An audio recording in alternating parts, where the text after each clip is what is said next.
Pleased to introduce the first speaker of the final day of our conference on our international symposium on cultural diplomacy and sustainable development.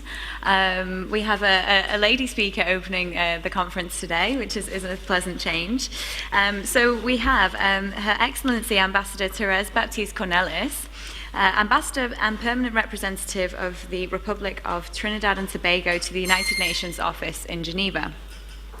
She holds an MBA in Information Technology Marketing and Strategy from the University of British Columbia and a BSc in Mathematics and Computer Science from the University of the West Indies. Prior to being appointed to her current position, Her Excellency was a lecturer at the University of the West Indies, St. Augustine campus, and the Arthur Lockjack Graduate School of Business, lecturing in brand equity, advertising strategy, and management of information systems. Ambassador Cornelis is a former Minister of Health for her country and was appointed a Senator and also Minister of Health in 2010.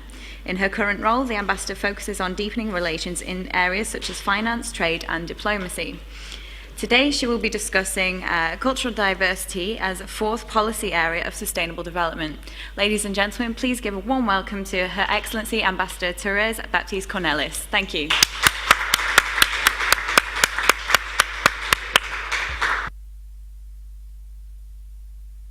Chairperson. Good morning, ladies and gentlemen. Allow me to pay my sincere thanks for the Institute of Cultural Diplomacy for first hosting this, and secondly for inviting me to, this is my first keynote speech since I became an ambassador. I had thought I would have stopped making speeches as I left being a minister. So it's nice to be here. Now, coming from an academic background, because as you would have noticed, my stint in the political arena was really short. I only entered political arena because I taught the new Prime Minister. So the new Prime Minister wanted me as part of her government. She made me a Minister of Health. I caused chaos. I told doctors they were making mistakes. They hated the fact that I pointed out they were making mistakes. They pleaded for me to get out. So I agreed with them on that plea, so I gave them even much more stress so they would plea louder. And then I was replaced by the MP who I was the campaign manager for in the elections. He's a doctor, he took over. And I thought I would get back to teaching, but I was sent here. And I'm actually the first non-career diplomat posted to Geneva. And the Prime Minister's reason, she said she still wasn't giving me a reason to get out of government. And she wanted someone who supports the government's new trust, as well as someone who can fill that seat in Geneva, because it's very business-oriented and stuff. And from my background in teaching, I had it. And I was like, darn, I didn't even realize that was vacant, but it was okay. Now I'm an ambassador. I thought it would have been an easier job. It's not. Because the Minister of Health was harder than teaching, and at lecturing I had 1,000 students, and the Minister of Health was harder than that. And now as an ambassador, they kind of cheated because they told me it was going to be to Geneva. So I came, but it's not just Geneva. I'm also for Paris, doing UNESCO, and I'm in Bern, and then I'm in Vienna, and I'm the ambassador to Italy, and I'm the ambassador to Austria, and I was like, this is not right. So I just came back last night from FAO conference in Italy, so jack of all trades. Now, again, from the academic background, I think I have to start, first of all, understanding cultural diversity. So if any mistakes are here, I finished this with the help of these are actually two of my technical experts from Geneva, and I asked them, help me with this, and they sent me something at 11 o'clock on Tuesday night, and then I sat till 3 o'clock in the morning changing it to me. So they're here to see how the me converts what the diplomat's supposed to say and what the academic will say. So I'm being monitored. The definition of cultural diversity to sociologists refers to the variety of human societies or cultures in the world. Fine, but what does that really mean to us? We're diplomats, we're leaders, we're politicians, we are people who think we can change this world. Cultural diversity refers to the variety of the makeup, or what we call the multiculturalism, which is not really a good word these days. We see even in England, people are starting to say that word has bad connotations, of a group or an organization. In Trinidad and Tobago, we were made as kids to learn the words of our national anthem, where every creed and race find an equal place, And then we always ended with, together we aspire, together we achieve. And as a kid, I was proud of saying that. I mean, that was our national anthem. As adults, to be honest, I don't think many of us try to practice that. Because you ask some of the adults about the national anthem, and they're like, yeah. And they know it only if they sing it. You know, that kind of way? How many of you all, for instance, your own national anthem? If I ask you about it, you have to actually go back into the words of it to really live it. And what we found is that our role as leaders was try to foster this remembrance and ensure it transcends to future generations. My sister has 6 kids, extremely fertile. And I ask them about the national anthem, and they look at me like I'm speaking another language. Because they don't have to do what we did in school. In school, every morning we started and we placed it, and we were proud to be Trinbagonians. And now they're proud that they know what the latest songs to whatever Nicki Minaj or somebody else is singing, and they're like, who sings it? You know? Cultural diversity must include different social structures, belief systems, and strategies that cultures used to adapt to varying life situations in various parts of the world. As we look around this world, we see that there's no other phrase that rings true as was first said by that great Greek philosopher in 500 BC. Change is the only constant. And the thing is, many of us know that line changed around there, but he was the one who came about with it. He believed that life is like a river. The peaks and the troughs, the pits and the swirls are all part of the ride. Many have advocated that we should do as he did, go with the flow, enjoy the ride as wild as it may be. And I am truly a person that goes with the flow. Okay? I mean, I think I am one of the first persons to find someone on the internet and marry them. Okay, I was living in Trinidad. I was an IT specialist, researching technology, researching the internet. Now, a lot of you always say, why would you research the internet? Because it was new. So I was researching the internet, and my staff, who were all older than me, found that they didn't like the guy I had chosen to be my lineman partner. He wasn't of the standard that they felt. So they wanted to sign me up on the internet to find someone different that would match my culture. So to match my culture, they went on the internet and found somebody foreign. I didn't understand the logic, but they wanted to put me on the internet, and they asked me to say something about myself. Describe yourself, the description was. And I put a little of this, a little of that, just enough not to get fat. Okay, that didn't work anymore, but at that time it was true. And I've met my husband on All Fools Day, 1996. He wrote me and said, hi, my name is Penguin, and I was Tropical Bear. Okay, I tried to stick with my culture. I was Tropical Bear on the internet. And he wanted to know about Trinidad and Tobago. And I wrote back, I'm not a tourist guide. So you can visit our country's website and find out about our country. You want to know about me? Write and ask. You know, and that personality has transcended throughout. I'm very blunt. We got married. I went to live in Belgium, came back to live in Trinidad. We said we would live for 5 years in Trinidad. How many of you all here are Europeans? Take it from me, non-Europeans. If you carry a European to the tropics and they claim they will live for 5 years because they don't know if they will like it, they're not coming back. Okay? He fell in love with Trinidad. So there we were. This year we celebrated 15 years of marriage. So we were always saying, next year I'll go back, next year we'll go Europe. And finally I got him to commit that we were going to leave Trinidad and Tobago. In the year 2011, we would leave Trinidad and Tobago and go away. That was my plan. 2010, the opposition leader, who was one of my former students, said, hey, guess what? I want you to run for elections. I was like, nope. Not interested, don't like politics. Politics is full of liars. Except for you, of course. And she says, okay, but then you have to help one of our persons running. I said, I could do that. That I could do. Stay in the background, you know, use strategy and kind of like persuade students to vote for you. She said, how are you going to do it? I said, watch me. And when I taught classes, every now and then I would flash a little picture of the potential prime minister in my PowerPoint and find some reason to link her. Because I mean, I have 1,000 students. It could go a long way, right? But I never said I was back in any political party. And she won elections. I called her that night, congratulations. And my candidate, he won by a landslide. I was happy. I remember that was a Monday, a Friday morning, 4:30, she calls. She said, I've been trying to reach you. And I looked at the clock and I'm like, it's 4:30 in the morning. She said, well, I need you to be in my government. I said, yeah. Thinking she meant, write another speech, because I used to write speeches for her. She said, as my Minister of Health. Watch me, you who, what? I always remember that. And I woke up right away. And I said, but I said I don't like politics. She says, okay, I'm asking you this as your Prime Minister. Now, what are you going to do then? You're working for the government as a lecturer at a university. You keep thinking right away, flash, be a politician or be unemployed. Be a politician, be unemployed. I said, okay, but you can't tell anybody.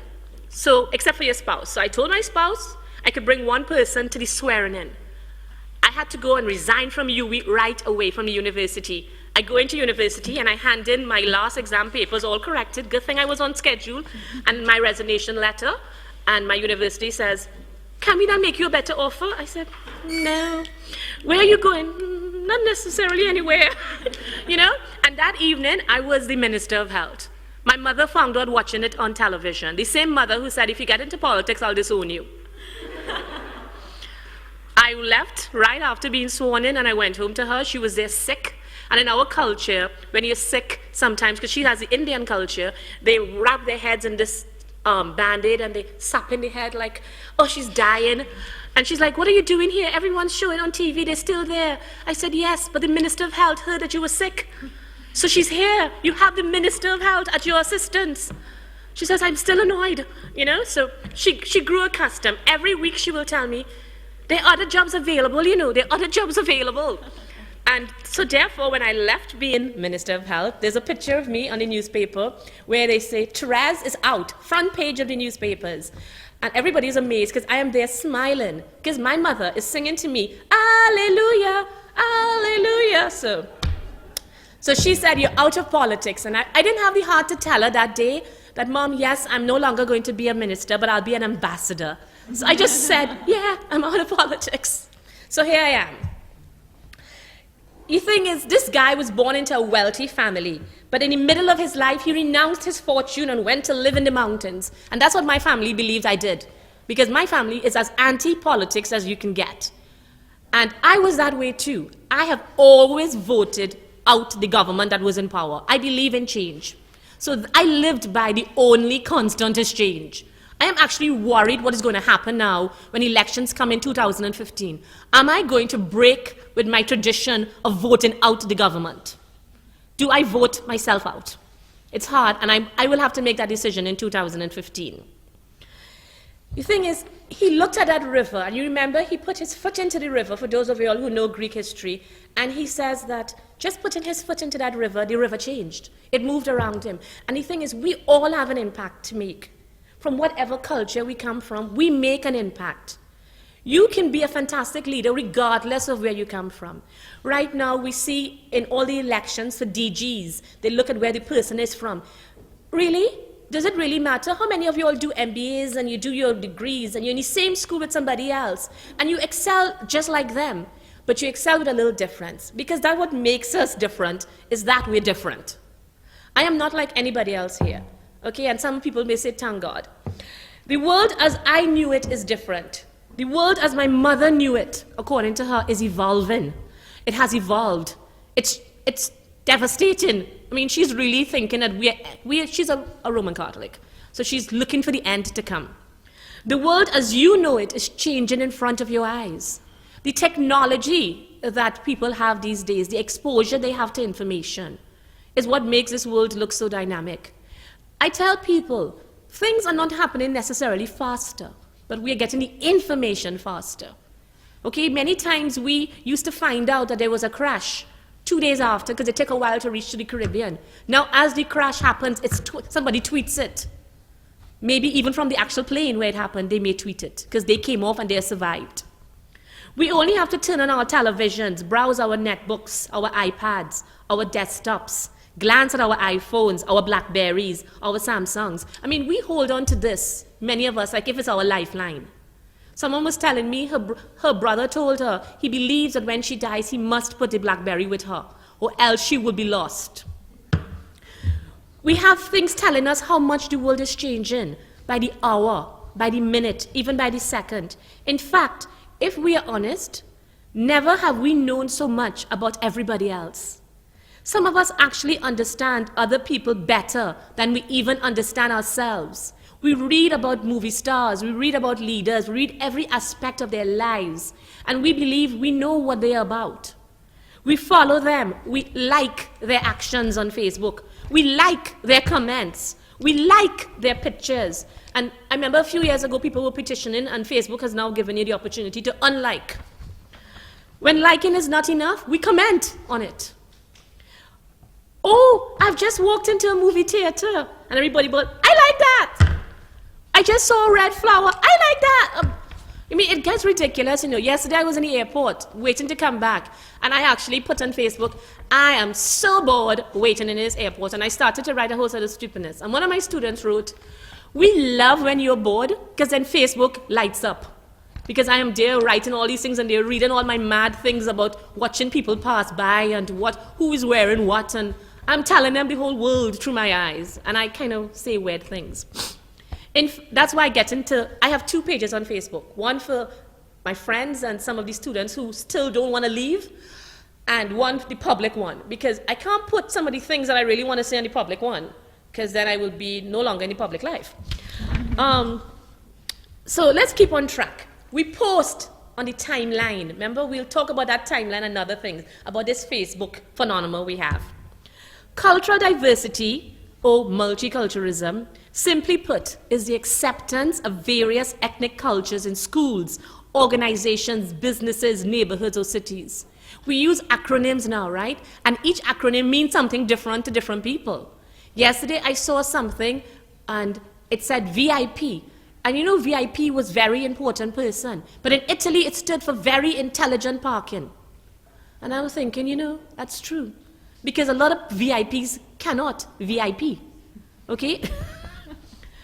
At the best, it involves treating impartially and fairly each ethnic group without promoting the particular beliefs or values of any group. I was in Qatar recently, and I was like, I want to know more about Qatar. So I searched out a woman dressed in black, and I was like, hi, you from Qatar?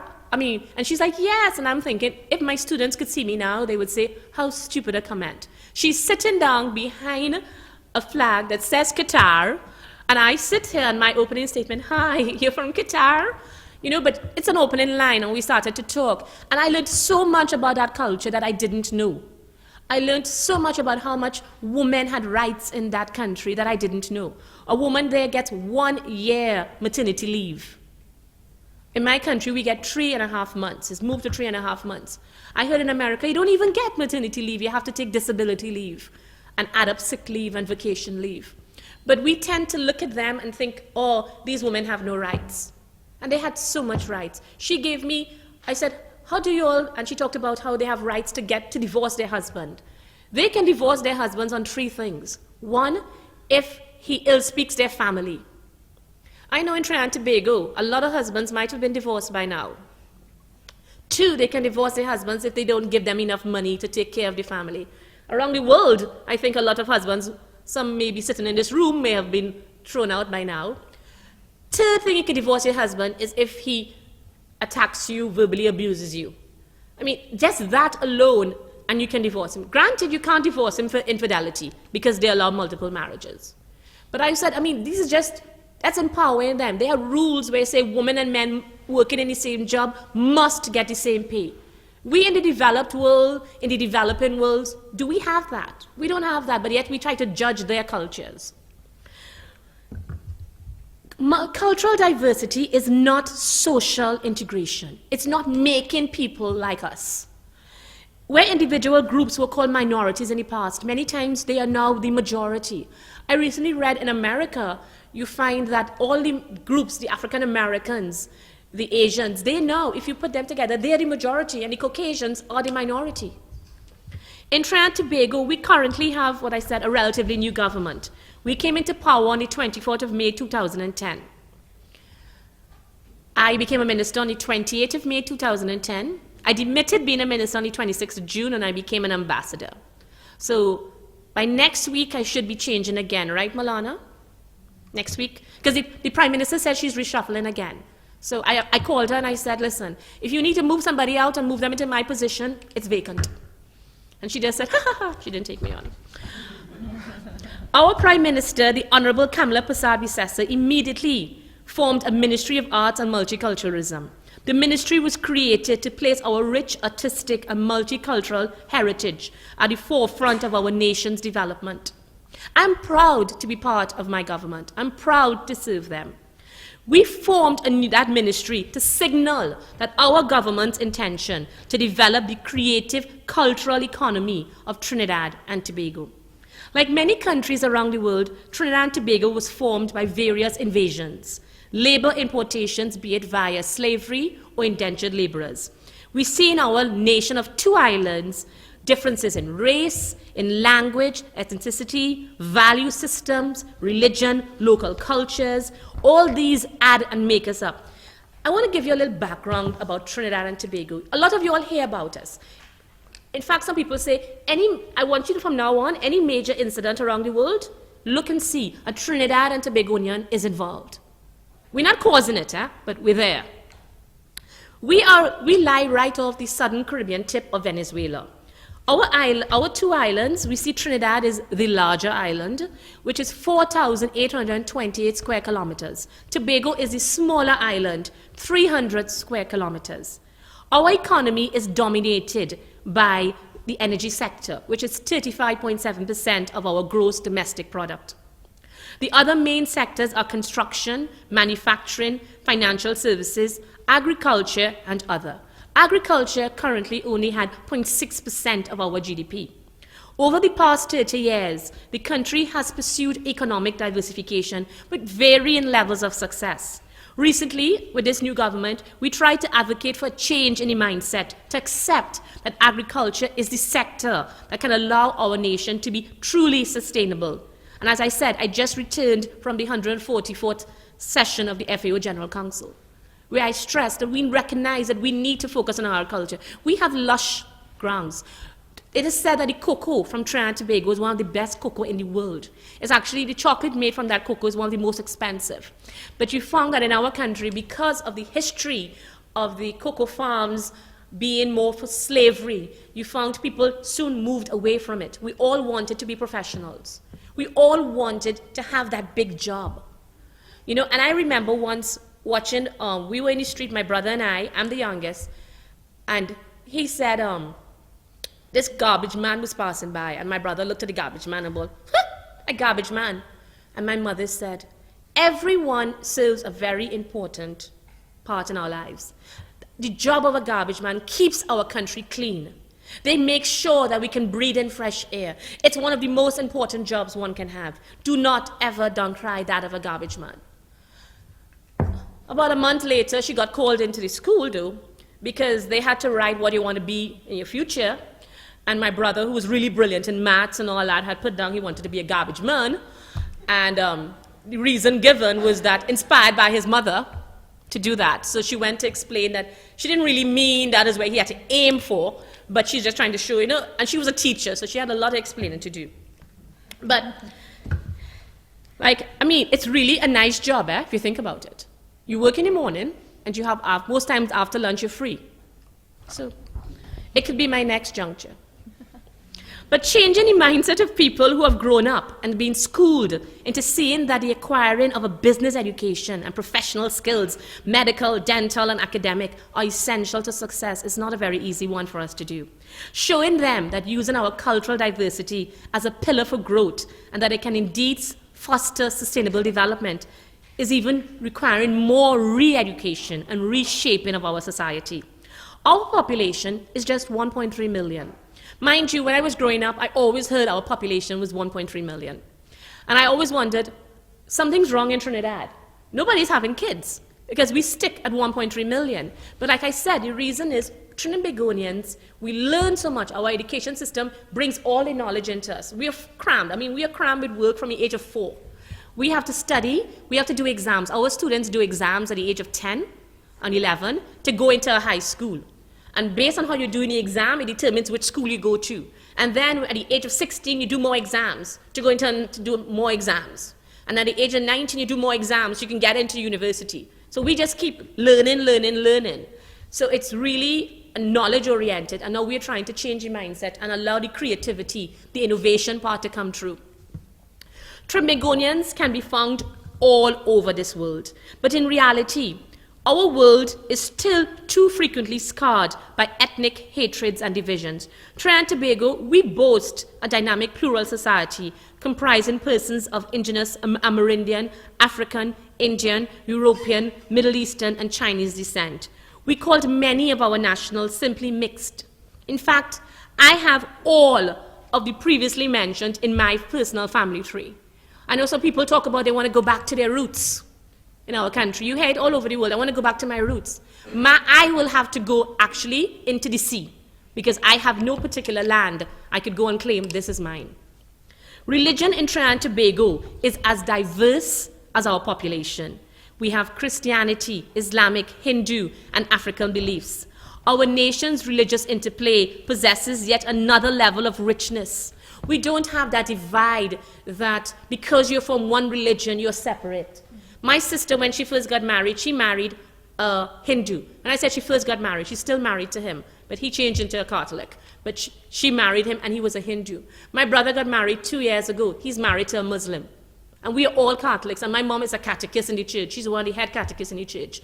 It doesn't stop us. We accept, we embrace other religions. In our Twill Island state, we celebrate this cultural diversity as well as it's a source of our nation's strength. It is with this variety of mechanisms is used to have a peaceful coexistence among ethnic and religious groups.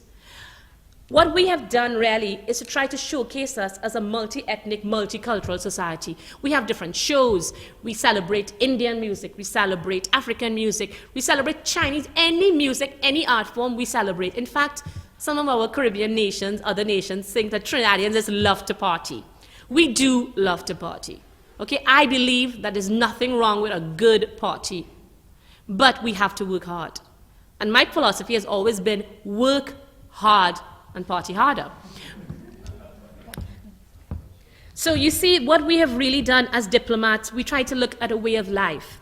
We look at each other. We don't all look alike. It involves what is said and what is not said. Why do we link it with sustainable development? Because the World Bank says that sustainable development means development that meets the needs of the present without compromising the ability of future generations to meet their own needs. But that sounds mundane. That removes the emotion. That removes the spirituality. People value being together and this togetherness. We found that sustainable development started since 1987 with the Brundtland Report. And it says we have to change course to save our planet. We have to do this. We have broken our planet. It's up to us to change course to keep this planet on its way to progress. We see next week we have the Rio 20+, which came 20 years after the 1992 Conference on Environment and Development. We saw a lot of things come out of it. They had 3 different pillars. Cultural diversity is only recently becoming one of the pillars that we need. It is recognizing that the addition of the dimension of culture to policies aimed at sustainable development.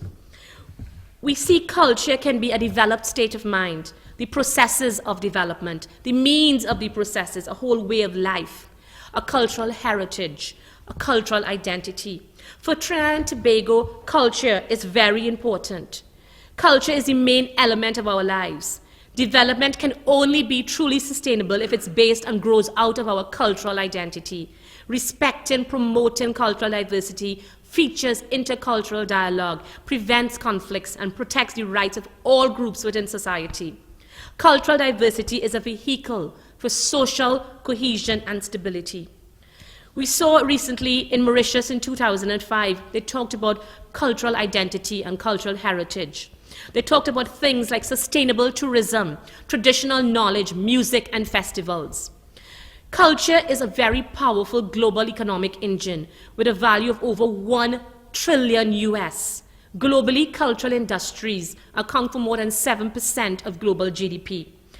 We see it's often noted that in the Caribbean, the region's impact has been large relative to our size. Many of you all would have heard of Rihanna. Yes, her music now may not reflect totally Barbadian culture, but that is where she got that input, and she became known from her music. We know Shaggy, we know Bob Marley. Trinidad and Tobago produces a range of musical genres. How many of you all know that Who Let the Dogs Out came from Trinidad? That song has grown all over the world, and it was one of our calypsos. I have whined to that song. And by the way, when we say whine, we do not mean drink. We mean a gyration of the hips. I am an expert of that. One day I will teach you. Trinidad and Tobago produces a range of musical genres: soca, chutney, steel pan, reflective of our cultural diversity. Another key aspect is the production and export of the steel pan. The steel pan was the only musical instrument really invented in the 20th century, and it was invented in Trinidad and Tobago. We are still fighting to stop other places from claiming that as their own. The steel pan is a Trinidad and Tobago instrument. Some of you may not know that. Do your research. It's ours, and we will not give it up. In fact, Caribbean festivals have the biggest influence throughout the world. Trinidad and Tobago's carnival is the largest in the region. I don't go home for summer. I don't go home for Christmas. I go home to celebrate my mother's birthday, which always falls around carnival. May I add that in an article published on the 17th of February, Trinidad and Tobago was ranked one of the top 10 places in the world to celebrate carnival. We were on the top. The only two that beat us was New Orleans Mardi Gras and Belgium's Carnival Binge. Did I say I'm married to a Belgian? However, we must place ahead, we were very much ahead of Rio Carnival. In Trinidad Carnival, you see what you see in Rio Carnival as well, but you are able to participate in it. It's not a parade. You are part of that. So for many of you all, you would enjoy. You jump up with the bikinis. The staging of the National Carnival generates over 156 million annually. So I've said, if you have not experienced a Trinidad and Tobago Carnival, you have not fully experienced life. So put that on your bucket list. Also linked to the idea of culture, economic growth, is using culturally embedded livelihood, and these vary by building crafts. Cultural goods need low capital investment, and they are significant generators of employment and revenue. I would be circulating via the Institute a list of different aspects we came out of a meeting we had in 2005, and Keith Nurse put together a summary of how culture, the rising share of cultural goods, services, and intellectual property, as well as the threats to cultural diversities and identities associated with this globalization we are seeing. We have the challenges we have, and this is how I'll conclude, is to develop a national cultural policy. Even in Trinidad and Tobago, we have that challenge. We have many times in countries deficient marketing and commercialization. Like I said, many of you all didn't know Who Let the Dogs Out came from Trinidad. It was by Anselm Douglas. Limited intellectual property infrastructure. People steal things and say, you will go to places and see Jamaica and this, and Jamaica has nothing to do with it. But they took the name because they know that Jamaica, Barbados, Trinidad is tropical. And they use our names and they promote things as if it's from us. It's not. We want to control it a bit. Suggestions on a way forward. I make it clear I don't have all the answers. If I did, then I would be able to do it, but I can't. No one has all the answers to all the problems of the world. But we must accept that the main aim of sustainable development is to strike a nice balance between competing and conflicting interests, intra- and intergenerational. We must realize sustainable development as currently practiced in the developing world is largely informed by Western notions and is funded in accordance with the agenda of multilateral, bilateral, and non-governmental. True sustainability development depends on effective sustainability standards. Unless people who you want to implement those standards are involved in making those decisions, developing those standards, they will not have ownership and they will not be it. Luckily, I have been selected to be part of the United Nations Forum on Sustainability Standards. I'm on the advisory panel, and we start our first meetings next week. We are looking to see something, to develop something that could be all-inclusive. Let those who actually have to live out these standards be part of making the decisions on these standards. SIDS, Small Island Developing States, are constrained by limitations on our natural, human, and technical resources. These are things we're going to have to look at. We're going to have to look at the cultural heritage and tradition knowledge, the cultural industries and enterprise. And there's going to be this page circulated later on that lists all these things we got from our a summary of a panel we had looking at how we can better do this. So there's a need for greater public discussion. Natural resources are finite, but creative ideas are not. National innovation systems and IP enforcement capacities must be strengthened around the world. In closing, let me once again thank the Institute for the invitation to speak to you today at this exciting forum. I look forward to sharing of ideas and comments and to you having a fantastic day today. Thank you.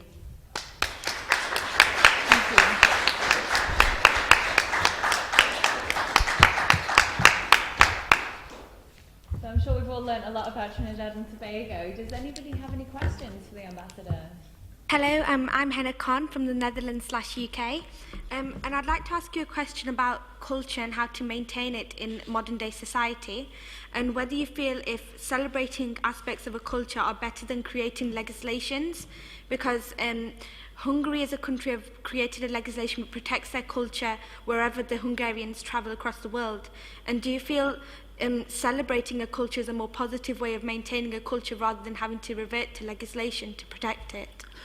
The thing is, legislation to protect it, I don't think it as being separate to celebrating it. Because the fact is we need some parameters to operate within this world. And I think the aim of any kind of legislation is to establish those parameters. If it means it's a constrictive method, then it's wrong. But if the legislation is open enough that it allows the celebration to have ways of expressing yourself, and you don't have to only do it this way, then it's not a problem. But without it, you find, therefore, true understanding may be lost. And I think the aim of the legislation, having been from a cabinet, is to allow those parameters to be set as a guiding tool to people. Okay. Any more questions? Maybe we have time for one more. She was that bad that nobody had a question? We are slightly pushed for time, so if there are no more questions, then I would like to ask you, everybody, to give one more round of applause to Her Excellency Ambassador Therese Baptiste-Cornelis. Thank you.